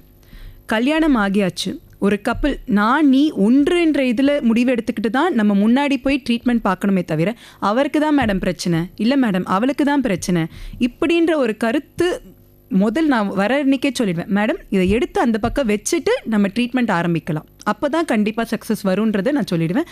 And I feel it is done lot of wonders with my patients. சண்டை போடுறவங்க கூட சரிசமமாக வந்து இல்லை மேடம் நல்லபடியாக நடக்கும் அப்படின்ற அளவுக்கு இருக்குது.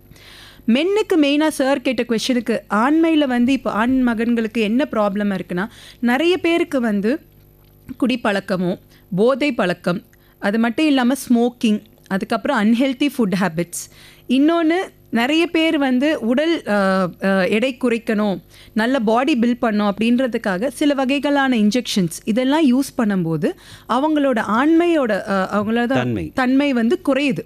அது மட்டும் இல்லாமல் விந்துகளும் வந்து கம்மியான அளவுக்கு சுரக்குது. சில பேருக்கு வந்து விந்து சுரக்காமையே போகிற அளவுக்கு வந்து இருக்குது. அது அடிக்ஷன்னு சொல்லுவாங்க பார்த்தீங்களா, நம்ம ஆல்கஹால் குடிச்சு அடிக்ஷன்னா அவங்களுக்கு வந்து சம்டைம்ஸ் வந்து எரெக்ஷனுமே வர்றது வந்து கஷ்டமான ஒரு விஷயமா இருக்குது. So these are few reasons. இதை வந்து நம்ம சின்ன வயசுலேருந்தே நம்ம இதை நிறுத்திட்டு நம்ம லைஃப்பை மாற்றிக்கிட்டு லைஃப் ஸ்டைல் ஹேபிட்ஸை மாற்றிக்கிட்டோம் அப்படின்னாலே I think we will be able to avoid this sir. இந்த நிகழ்ச்சியை கேட்டுக்கொண்டிருக்கும் எல்லா ஆண்களுக்குமே வந்துட்டு நம்ம இதில் என்ன சொல்கிறோன்னா, பல இடங்களில் பல விதமான நிகழ்ச்சிகளில் நம்ம வந்து குடிக்காதீங்க, கெட்ட பழக்கத்துக்கு போதை பழக்கத்துக்கெல்லாம் அடிமையாகாதீங்கன்னு சொல்கிறோம்.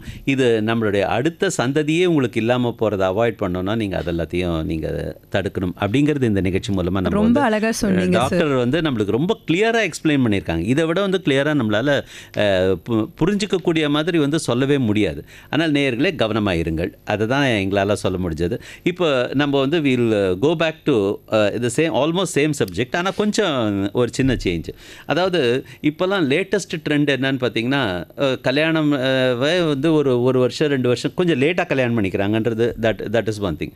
ரெண்டாவது என்னன்னு கேட்டிங்கன்னா, கல்யாணம் பண்ணிட்டு கூட எனக்கு இங்கே ஒரு ப்ராஜெக்டில் வேலை இருக்குது, அங்கே ஒரு இதில் வேலை இருக்குது, ஹஸ்பண்ட் ஒரு ஊரில் ஒய்ஃப் ஒரு ஊரில், அந்த மாதிரி இருக்கக்கூடிய நேரத்தில் ஒரு 2 வருஷம் கழிச்சு நம்ம ஏன் குழந்தை பெற்றுக்க கூடாது அப்படின்னு சொல்லி கேட்குற கப்புள்ஸ் நிறைய பேர் நம்ம பார்க்கலாம். கண்டிப்பாக அது வந்து ஏதாவது ஒரு விதத்தில் இந்த ப்ரெக்னன்சி அஃபெக்ட் பண்ணுமா? நாங்கள் வந்து சொல்கிறது என்ன அப்படின்னா, 35 வயசுக்குள்ளே இருக்காங்க அப்படின்னா, கல்யாணம் ஆகி 1 வருஷம் ஆகி நீங்கள் நேச்சுரலாக ட்ரை பண்ணிட்டு இருந்து 1 வருஷம் ஆகி ப்ரெக்னன்சி வரலை அப்படின்னா, தயவு செஞ்சு உங்களுடைய கைனகாலஜிஸ்ட்டை அணுகுங்க. அதே 35 வயதுக்கு மேலே இருக்காங்க, 6 மாத காலம் ஆகியும் அவங்களால ப்ரெக்னன்சி வரலை அப்படின்னா, அப்பையும் நாங்கள் சொல்கிறது என்னென்னா, 6 மாத காலம் இவங்களுக்கு வந்து 1 வருஷ காலம், 35 வயதுக்கு மேலே 6 மாத காலத்தில் ப்ரெக்னன்சி வரலைன்னா இமீடியட்டாக கைனகாலஜிஸ்ட்டை பார்க்கணும். ஸோ நீங்கள் சொல்கிற மாதிரி கொஞ்சம் காலம் கடந்து கல்யாணம் பண்ணிக்கும் போது ப்ராஜெக்ட்ஸ் அது இதுன்னு சொல்லி நம்ம குழந்தை பிறப்பை தள்ளி போடுறோம் அப்படின்னா, என்னுடைய ஒரே ஒரு சஜஷன் இதுதான். ஒருவேளை நீங்கள் ப்ரெக்னன்சியை தள்ளி போட நினைக்கிறீங்க அப்படின்னா, பேசிக்காக ஹஸ்பண்ட் அண்ட் ஒய்ஃப் 2 பேருமே அவங்களுடைய குழந்தை பெற்றெடுக்கிறதுக்கான தன்மை எப்படி இருக்குன்றதை நீங்கள் கண்டிப்பாக முன்னாடியே பார்த்துக்கலாம். இப்போல்லாம் கல்யாணத்துக்கு முன்னாடியே சில பேர் செக் பண்ணிக்கிறாங்க, ஏன்னா பின்னாடி ப்ராப்ளம்ஸ் வரக்கூடாது, இந்த மாதிரி அந்த மாதிரி அப்படின்னு சொல்லிட்டு. So there are few test, இதை நம்ம செஞ்சு பார்த்தா நம்மளுடைய முட்டை அளவு எப்படி இருக்குன்றதை நம்ம சொல்ல முடியும். அதே மாதிரி ஆண் மகளுங்களுக்கு அவங்களுடைய விந்து அளவு எப்படி இருக்குன்றதை நம்ம பார்த்துட்டோம் அப்படின்னா, we will be able to decide what needs to be done. ஒருவேளை அதில் ஏதாவது எல்லாமே நல்லா இருக்குது, ஒன்றும் தொந்தரவு இல்லைன்னா ஹாப்பியாக அவங்க 2 வருஷம் என்ன சார் 3 வருஷம் கூட தள்ளி போட்டு ப்ரெக்னன்சி பிளான் பண்ணிக்கலாம். அதனால் ஒரு பிரச்சனையும் கிடையாது. ஒரு ரிப்போர்ட்டில் எந்த தொந்தரவும் இல்லை அப்படின்னா தொந்தரவு இல்லை, அதுதான் அண்டர்லைங் பாயிண்ட் வந்து அதுதான். ஓகே, ஒரு நேயர் ஒருத்தர் லைனில் இருக்கார், அவர்கிட்ட குயிக்காக பேசிடலாம். கட் ஆயிடுச்சு. ஓகே, இருக்காங்களா? ஓகே, சரி. இப்போ வந்துட்டு இந்த குழந்தை பிறப்பு அப்படிங்கிறத தாண்டி இந்த கைனகாலஜியில் வந்துட்டு ரொம்ப இப்போ சமீப காலங்களில் அதிகமாக பேசப்படுற ஒரு விஷயம் வந்து, I am also not very clear. ஆனால் என்னன்னு இந்த சிபிஓடி அப்படின்னு சொல்லக்கூடிய பிசிஓடி, ஓகே சாரி, நான் தப்பாக சொல்கிறேன், பிசிஓடி அப்படின்னு சொல்லக்கூடிய ஒரு விஷயம். அது என்ன மேடம் அது? ஏன்னா இப்போ ரீசெண்ட் டைம்ஸில் நான் நிறைய கேட்குற ஒரு விஷயமா இருக்குது இது. சரி, ஆக்சுவலி பிசிஓடின்றது வந்து இப்போன்னு இல்லை, குழந்தை ஒரு பெண் பிறக்கும் போதே இருக்கும், சரிங்களா? அது நமக்கு மாதவிடாய் ஆரம்பிக்குது பார்த்தீங்களா, அன்னைக்கு ஆரம்பித்து அவங்களுக்கு மாதவிடாய் நின்றதுக்கு அப்புறம் கூட இந்த பிசிஓடியால் தொந்தரவுகள் வரலாம். இப்போ பார்த்தீங்கன்னா there will be 2 sets of women. ஒன்று வந்து பீரியட்ஸ் அவங்களுக்கு வந்து, அதாவது பியூபர்ட்டி அட்டைன் பண்ணியிருப்பாங்க, அதாவது பீரியட்ஸ் வர ஆரம்பிச்சிருக்கும். அதுக்கப்புறம் வந்து கூப்பிட்டுட்டு வருவாங்க ஒரு 15-16 வயசு வரைக்கும். அம்மா இவங்களுக்கு என்ன பண்ணாலும் மாதம் தீட்டு வரமாட்டேங்குது, 1 வருஷம் ஆனாலும் வரமாட்டேங்குது, 6 மாதம் ஆனாலும் வரமாட்டேங்குது, இல்லை வந்தால் போய்கிட்டே இருக்குது. ஸோ இது ஒரு மகான ரகம். இதில் வந்து என்ன ஆகும் அப்படின்னா, நம்ம முத்து மாலை சொல்லுவோம் கழுத்தில், பார்த்துருக்கீங்களா? எவ்வளோ அழகாக அப்படியே லைனாக ஸ்ட்ரிங்கு மாதிரி இருக்கும். இப்போ நான் ஸ்கேன் பார்க்கும்போது அவங்களுக்கும் வந்து அவங்க கருமுட்டை பார்த்தீங்கன்னா அதே மாதிரி முத்து மாலை மாதிரி குட்டி குட்டி குட்டி குட்டியாக நிறைய ஃபாலிக்கல் அணுக்கள்னு சொல்லுவோம், அது அழகாக வரிசையாக இருக்கும். இது வந்து என்ன பண்ணும் அப்படின்னா, நான் வரேன் நீ வரேன்னு சொல்லிட்டு எல்லாம் போட்டி போட்டுக்கிட்டு மாதம் வந்து ஒரு கருமுட்டை ரிலீஸ் ஆகி வந்தால் தானாக பீரியட்ஸ் வரும். அப்படி வராதவங்களுக்கு என்ன ஆகும்னா, இதில் வந்து அன்னொன்று வந்துட்டு ஒன்று கூட உருப்படியாக வெள்ளையிலேருந்து வராது. ஸோ அவங்களுக்கு வந்து மாதம் பீரியட்ஸ் வராது.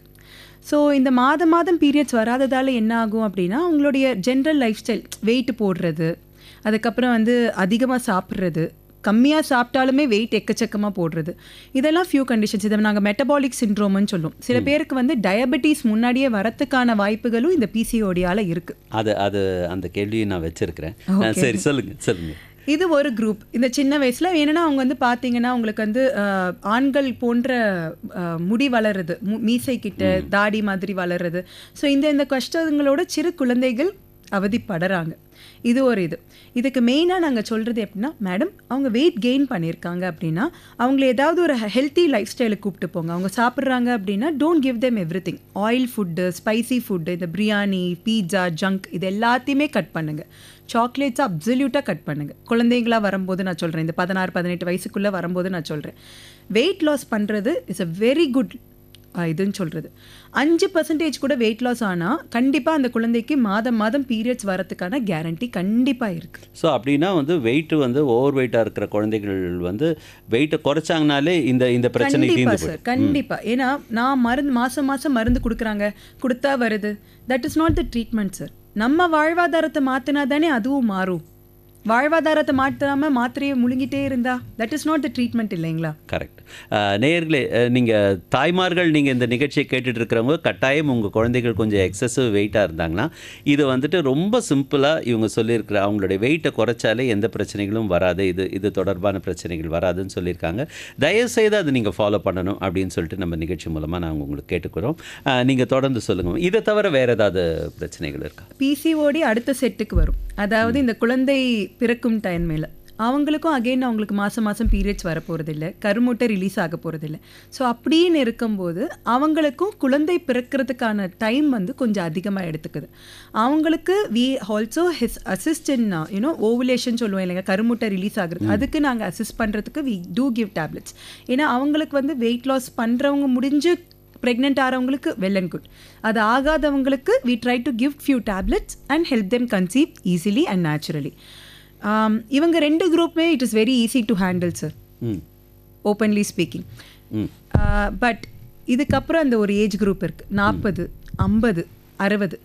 இந்த ஏஜ் குரூப்பில் பீரியட்ஸ் வரலைன்னா அப்பா நிம்மதி இருக்கலாம், ஒன்றும் தொந்தரவு இல்லைன்னு இருப்பாங்க. ஆனால் இந்த பிசிஓடியோட தன்மை எந்த அளவுக்கு போகும், நான் முன்னாடியே சொன்ன மாதிரி டயபெட்டிஸ் வரதுக்கான வாய்ப்புகள் இருக்குது, ஹார்ட் ப்ராப்ளம்ஸ் வரதுக்கான வாய்ப்புகள், அதாவது மாரடைப்பு சொல்கிறோம் இல்லைங்களா, அது கண்டிப்பாக வரதுக்கான வாய்ப்புகள் மிக அதிகம். அது மட்டும் இல்லாமல் சில பேருக்கு கர்ப்பப்பை லைனிங் இருக்கும் பாருங்கள், அதில் புற்றுநோய் வரதுக்கான காரணமாகவும் இந்த பிசிஓடி இருக்குது. சில பேருக்கு ஸ்ட்ரோக், அதாவது பக்கவாதம் சொல்கிறோம் இல்லைங்களா, அந்த அளவுக்கு வரத்துக்கான வாய்ப்புகள் இந்த பிசிஓடி ட்ரீட் பண்ணாமல் இருந்தால் இருக்குது. அது அவ்வளோ சீரியஸான ஒரு விஷயமா? கண்டிப்பாக சார்.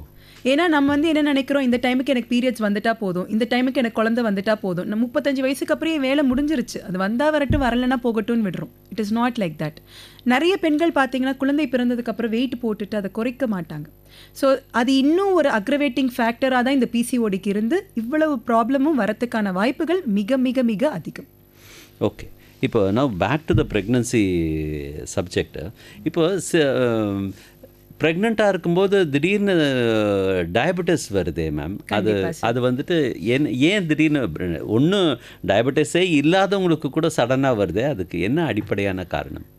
நம்ம பாடியோட ரெக்குவயர்மெண்ட் சார், ஓப்பன்லி ஸ்பீக்கிங் நம்ம பாடிக்கு எந்த அளவுக்கு வந்து நமக்கு சுகர் தேவை இதெல்லாம் பார்க்குறோம். So sometimes when the body is not able to handle இந்த அளவுக்கு சுகர் அதனால் ஹேண்டில் பண்ண முடியாதப்போ தான் இந்த இன்சுலின் ரெசிஸ்டன்ஸ், இந்த சுகர் லெவல் நமக்கு அதிகமாக தெரியுது. இதில் பார்த்தீங்க அப்படின்னா ப்ரெக்னெண்ட்டாக இருக்கிறவங்க எல்லாருக்குமே தெரிஞ்சிருக்கும், 24 வாரத்தில் அவங்க குளுக்கோஸ் தண்ணி குடித்து ப்ரெக்னன்சி டெஸ்ட்டில் நம்ம சுகர் டெஸ்ட் பார்க்க சொல்லியிருப்போம். இது ஏன் அப்படின்னா இந்த டெஸ்ட்டு சுகர் நம்ம அதிகமாக கொடுக்கும்போது நம்ம பாடியால் அதை ஹேண்டில் பண்ண முடியுதா இல்லையா, இதை வந்து அசிமுலேட் பண்ணி நமக்கு வந்து ரிப்போர்ட்ஸ் நார்மலாக வருதா இல்லையான்னு பார்க்குறது. அதில் அவங்களால அவங்க பாடியால் ஹேண்டில் பண்ணல முடியலன்ற போது தான் we name them gestational diabetes mellitus, அதாவது கருவுற்று இருக்கும்போது வர சர்க்கரை நோய். அது ஓகேங்களா? தட் இஸ் ஈஸிலி ஹேண்டில், நம்ம ஈஸியாக ஹேண்டில் பண்ணலாம். அது அவங்களுக்கு வந்து ஃபியூ டயட்ரி மாடிஃபிகேஷன்ஸ், சம்டைம்ஸ் சில பேருக்கு மெடிசன்ஸ் கொடுக்குற மாதிரி இருக்கலாம், சில பேருக்கு வந்து இன்சுலின் கொடுக்குற அளவுக்கு கூட இருக்கலாம். பட் இதை நம்ம கரெக்டாக ஃபாலோ பண்ணணும். குழந்தை பிறக்கும் வரைக்கும் அந்த சுகரோட கண்ட்ரோல் அளவு வந்து சாப்பிட்டதுக்கப்புறம் 140 கம்மியாக இருக்கணும், சாப்பிட்றதுக்கு முன்னாடி 90க்கு கம்மியாக தான் இருக்கணும். இது வந்து இந்த சுகர் அளவு ஏன் மேடம் சுகர் தானே அதிகமாக இருக்குது, ஒன்றும் பிரச்சனை இல்லைல்ல அப்படின்னு நிறைய பேர் கேட்பாங்க. கண்டிப்பாக கிடையாது. சுகர் லெவல் அதிகமாக இருக்கும்போது குழந்தையும் வந்து இதனால் அவதிப்படுறதுக்கான தொந்தரவுகள் இருக்குது. இப்போ முன்னாடிலாம் என்ன சொல்லுவாங்க, சர்க்கரை இருந்துச்சுன்னா குழந்தை வந்து பெரிதாக பிறக்கும் அப்படின்ற ஒரு இது இருந்துச்சு. இப்போ என்ற அளவுக்கு இருக்குன்னா this will affect the child and the child also might develop early diabetes. Diabetes. So அந்த அளவுக்கு வந்து கண்டுபிடிக்கிறதுக்கு நம்ம காலகட்டம் வளர்ந்துருக்கு. ஸோ அதை நம்ம அவாய்ட் பண்ணுறது கண்டிப்பாக மதர்ஸ் டெலிவரி ஆனதுக்கப்புறமும் சரி, டெலிவரி ஆகிற வரைக்கும் சரி, உங்கள் சுகர் அளவு கண்ட்ரோலில் வச்சுக்கோங்க. டெலிவரி ஆனதுக்கு ஒரு 6 வாரம் கழித்து கண்டிப்பாக உங்கள் சுகரோட அளவு எப்படி இருக்குது என்னன்றதை கண்டிப்பாக செக் பண்ணி ஃபாலோஅப்பில் வச்சுக்கோங்க. டெலிவரி ஆகிடுச்சு மேம், நார்மல் ஆகிடுச்சு அப்படின்னு சொல்லிட்டு விட்டுடாதீங்க. கண்டிப்பாக திரும்பி வரத்துக்கு சக்கரை நோய் கண்டினியூ ஆகிறதுக்கான வாய்ப்புகளும் இருக்குது. இதை தான் நான் அடுத்த கேள்வியை கேட்கலான்னு இருந்தேன். அதாவது குழந்தை பிறந்ததுக்கு அப்புறம் அவங்களுக்கு வந்து டயபெட்டிஸ் சரியாக போயிடுமா அப்படின்னு கேட்குறது. Most of them sir 75 to 80% கண்டிப்பாக சரியாயிடும். பட் சில பேர் என்ன ஆகுது அப்படின்னா they continue to be diabetic. ஏன்னா ப்ரெக்னன்சியில் தான் நம்ம டயபெட்டிஸே அவங்களுக்கு கண்டுபிடிச்சிருப்போம், அதுக்கு முன்னாடி அவங்களுக்கு தெரிஞ்சிருக்காது. உண்மை, அது கரெக்ட். கண்டிப்பாக சார். ஸோ சில பேருக்கு வந்து 6 வாரம் கழித்தும் சுகர் அதிகமாக இருக்குது அப்படின்னா, இந்த பிசிஓடி பெண்கள் சொல்கிறீங்க இல்லைங்களா, அவங்களாம் இதில் வந்து நிறைய பேருக்கு வந்து சுகர் கண்டினியூ ஆகும். லைஃப் லாங் சுகர் டயபெட்டிக்காக மாறுறதுக்கான வாய்ப்புகளும் இருக்குது. So better always check control, அவ்வளோதான் சார். ஓகே, இப்போ வந்துட்டு நம்ம இவ்வளோ நேரம் நம்ம இந்த ப்ரெக்னன்சி இது தொடர்பான கேள்விகள்லாம் கேட்டோம். பெரும்பாலும் நீங்கள் சொன்ன மாதிரி இந்த 23, 25 வயசு 30 வயசுக்குள்ளே இருக்க குழந்தை பிறக்கிறதுக்கு வாய்ப்புள்ள லேடிஸ் பற்றி நம்ம பேசணும்.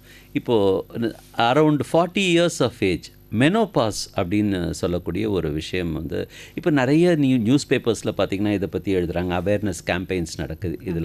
இதெல்லாம் நிறைய பேருக்கு வந்து இத்தனை நாள் தெரிஞ்சிருக்குமா அப்படிங்கிறதெல்லாம் எனக்கு ஒப்பீனியனே இல்லை. இப்போ அதை பற்றி நீங்கள் சொல்லுங்கள். ஏன்னா அதில் நிறைய விஷயங்கள் இருக்குது. இப்போ இன்றைக்கி உங்கள் ஷோக்கு வரத்துக்கு முன்னாடி நம்மளுடைய ரெகுலர் லிஸ்னர்ஸ் 4 பேர் வந்துட்டு இந்த மெனோபாஸ் பற்றி தயவுசெய்து கேள்வி கேளுங்க sir, we are all affected by that mood swings இருக்குது, எனக்கு வந்து ஹார்மோனல் சேஞ்சஸ் இருக்குதுன்னு சொல்கிறாங்க. இதெல்லாம் வந்துட்டு டாக்டர்கிட்ட கேளுங்கன்னு மெசேஜ் அனுப்பிச்சிருக்காங்க. உண்மையாகவே மெனோபாஸ்னா என்ன மேம்? சார், மெனோபாஸ் அப்படின்றது என்ன பார்த்தீங்கன்னா, ஒரு பெண்மணிக்கு 1 வருடம் தீட்டு வராமையே இருக்குது, பீரியட்ஸ் வராமையே இருக்குது அப்படின்னா வி கால் தட் மெனோபாஸ். 1 வருஷம் 1 ட்ராப்பு கூட படாமல் இருக்குது அப்படின்னா we call that menopause. But இந்த மெனோபாஸ்ன்ற டைம் வந்து நம்ம இந்தியன் விமென் வட்டாரத்தில் பார்க்கும்போது 45 to 55 வயதுக்குள்ளே வரலான்னு இருக்குது. பட் அதாவது தீட்டு நிற்கிறது, நான் இந்த டெஃபினேஷன் சொன்னது. ஆனால் இந்த மெனோபாஸ் வரத்துக்கு முன்னாடி there is something called perimenopausal transition and post menopausal transition. அதாவது இப்போ எப்படி சொல்கிறது, ஒருத்தர் குண்டாக இருக்கார், பருமனாக இருக்காருன்னு வச்சுக்கோங்க. அவர் ஒரு ப்ராசஸ் போய் ஒல்லி ஆகிற ப்ராசஸ், நம்ம வந்து குண்டாக இருக்கிறது பார்க்குறோம், ஒல்லியாக இருக்கிறது பார்க்குறோம். நடுவில் இந்த டிரான்சிஷன் ஃபேஸ்ன்னு சொல்கிறோம் பார்த்தீங்களா. அதே மாதிரி பெண்களும் இந்த மெனோபாஸ் வரத்துக்கு முன்னாடி ஒரு டிரான்சிஷன் ஃபேஸில் போவாங்க. அவங்களுக்கு என்ன நடக்குதுன்னே தெரியாது, எதுக்கு கோவப்படுறாங்கன்னே தெரியாது, எதுக்கு அழுறாங்கன்னு சில பேர் யோசிப்பாங்க, எதுக்கு சட்டுன்னு கோவம் வருது, எதுக்கு ஒரு அளவில்லாத ஒரு மகிழ்ச்சி, ஒரு அளவில்லாத ஒரு சோகம். சில பேருக்கு வந்து நைட்டில் நிறைய விமன் என்கிட்ட வந்து எப்படி சொல்லுவாங்கன்னா, மேடம் எப்போது நான் தான் ஏசி போடாமல் தூங்குவேன், இப்போ என்ன ஆகுது அப்படின்னா நான் வந்து 18 வைக்கிற ஏசியை, ஆனால் என் ஹஸ்பண்ட் வந்து குளிர்துன்னு 2 பெட்ஷீட் போத்திட்டு படுக்கிறாரு. இது வந்து ஒரு ரொம்ப சாதாரணமாக ஒரு பெண்மணி வந்து சொல்லிட்டு போயிடுவாங்க மேம் சார். ஆனால் வந்து இது நைட் ஸ்வெட்ஸ்ன்னு நம்ம சொல்லுவோம். அவங்க வந்து திடீர்னு ஏசி இல்லாமல் படுத்துட்டு இருக்காங்கன்னு பார்த்தீங்கன்னா அவங்க பெட்டு ஃபுல்லாகவே ஈரமாய் பிளாங்கெட் முதல் கொண்டு வேர்த்து போகிற அளவுக்கான வரைக்கும் அந்த பாடியில் சேஞ்சஸ் தெரியறதுக்கான வாய்ப்புகள் இருக்குது. சில பேருக்கு வந்து அவங்களோட ப்ரைவேட் பார்ட்ஸில் வந்து எரிச்சல் இருந்துக்கிட்டே இருக்கும். ஏன் அப்படின்னா நம்ம பாடியில் ரொம்ப முக்கியமான ஒரு ஹார்மோன், இதை வந்து ஈஸ்ட்ரோஜன்னு நம்ம சொல்லுவோம், சரிங்களா.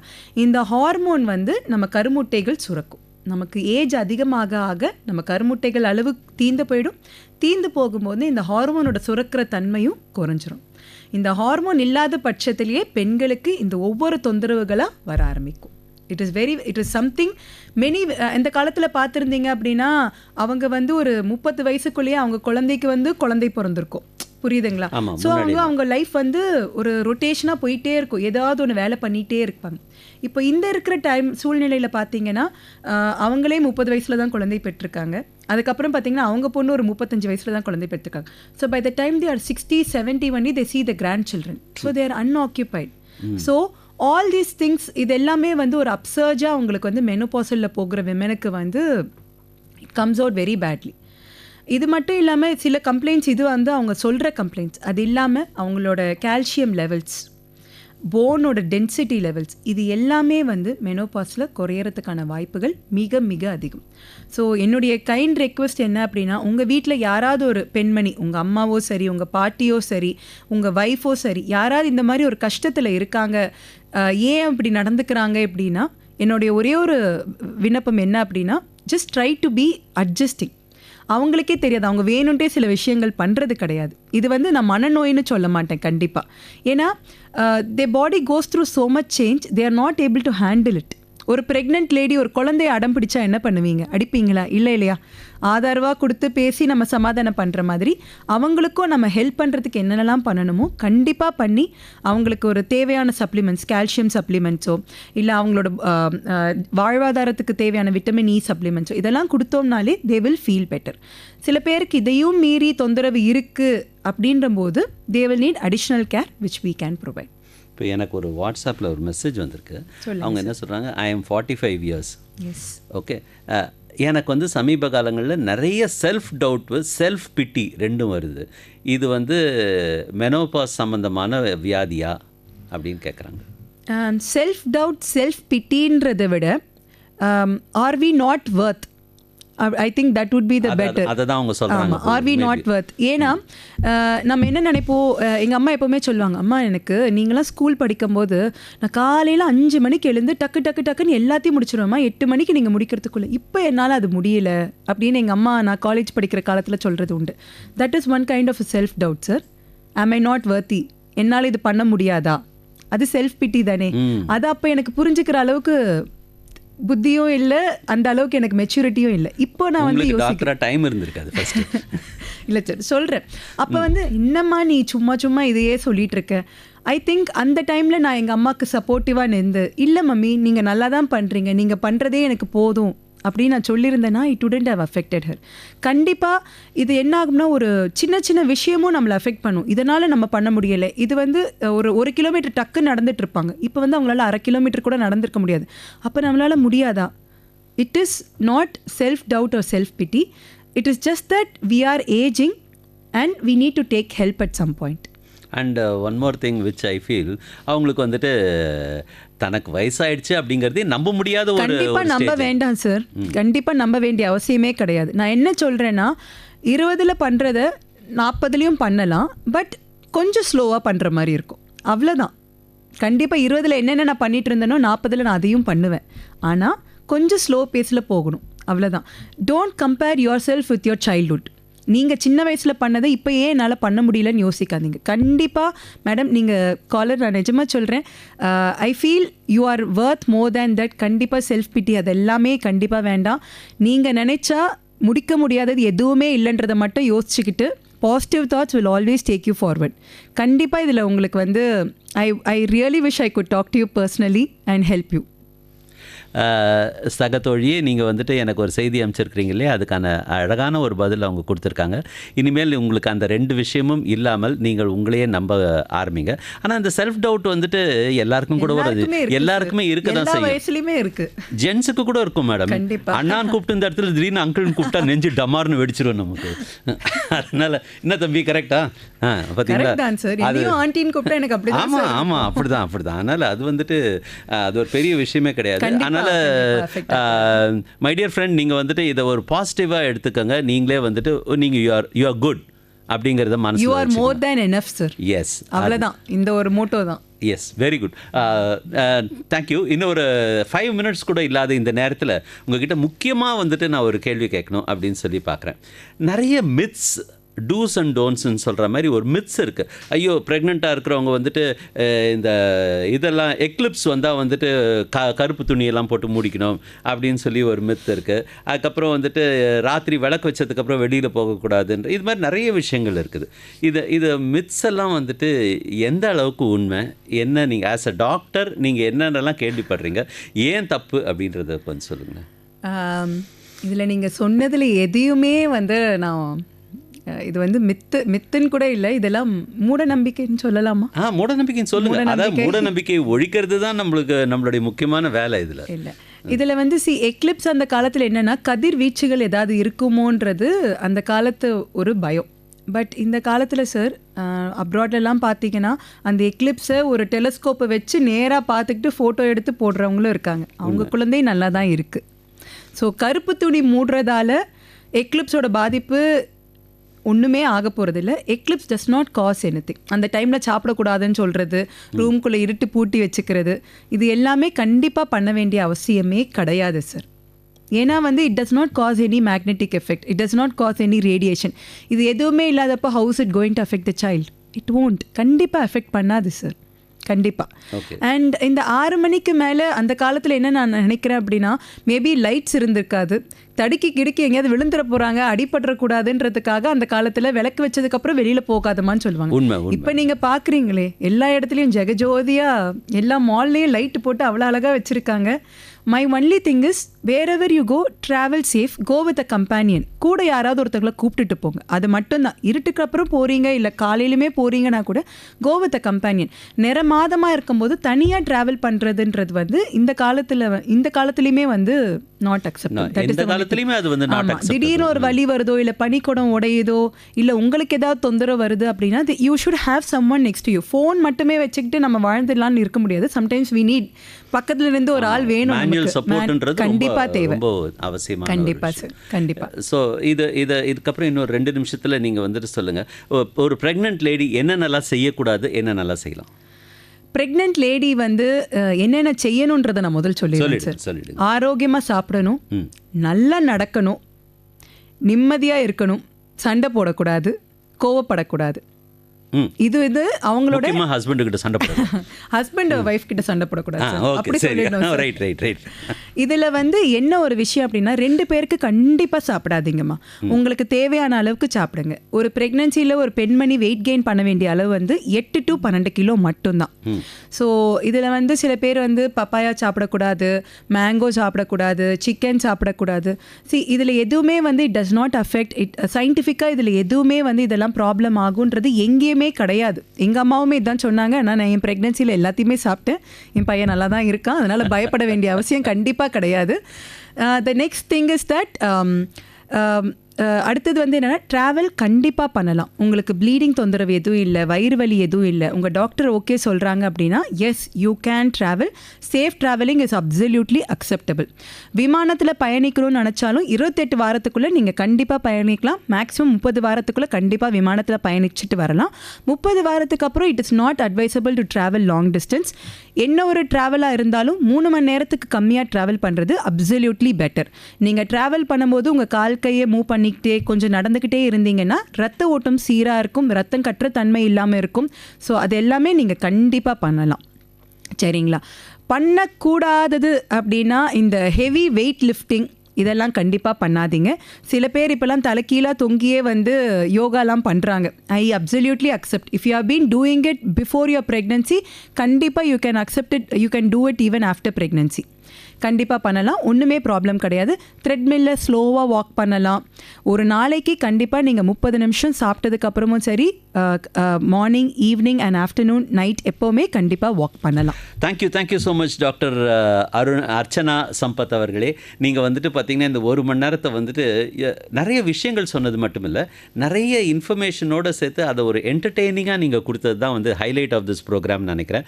இந்த ஷோக்கு நீங்கள் you took your time to and come to our show as a guest. Thank you so much. நீங்கள் மறுபடியும் வந்துட்டு நம்ம ஷோவில் வந்துட்டு நீங்கள் ஒரு முறை வந்து எங்கள் கூட வந்து பார்ட்டிசிபேட் பண்ணி பேசணும் அப்படிங்கிறது விருப்பம். ஓகே நேயர்களே, டைம் ஆயிடுச்சு. இதுக்கப்புறம் பேசினா வந்து மணி என்ன திட்டுவார், அதனால் நான் வந்து கிளம்புறேன். Ta ta bye bye. Cheerio from மோகன கிருஷ்ணன்.